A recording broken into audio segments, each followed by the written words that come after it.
Hi, I'm back. This is Coy the Wanderer. Samahan nyo kaming kumain sa Timog kahit maulan kasi pag nag-drive kami ni AC. So, kumain nga kami dito sa Mano. So, para matry lang din namin.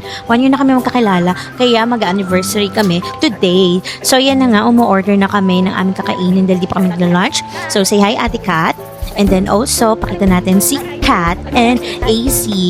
So, yan na nga. Umorder kami ng Caesar salad. So, yan. Yummy yan.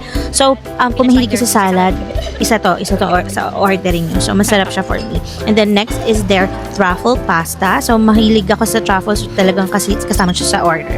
And then, ito yung kanilang bestseller, ang kanilang Parmigiano Reggiano wheel pasta. So, kung mahilig ka sa cheese, masarap din to. Pero, hindi sila ganun kahilig sa cheese kaya hindi nila masyado na-enjoy. Pero, for me, since I'm a cheese lover, ano ba maganda? Bahala na kayo. Pero, masarap pa siya. Para siya sa akin.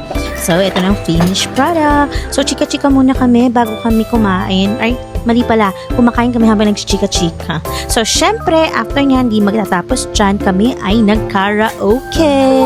Katabi lang siya ng Mano. So, hindi na kami lumipat pa ng place kasi nga maulan. So, ito na nga, pakinggan nyo ang kanilang mga bosses!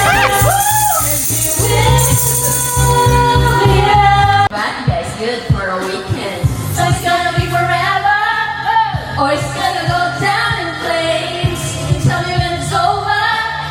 You know I was worth the pain. Got along these sacks of flowers. They tell you I'm insane. 'Cause you know I love the player, and you love her, and she will be loved, and she will.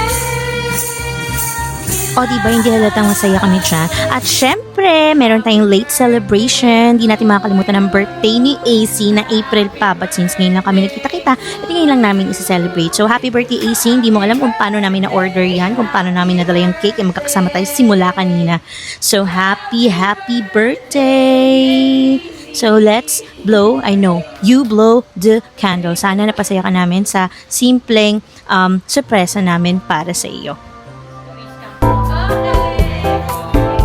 Siyempre, matatapos ang aming araw sa pagkakape sa Starbucks. At yun lang, sana samahan niyo pa kami sa aming susunod na trip. So, goodbye! See you on my next trip. Bye!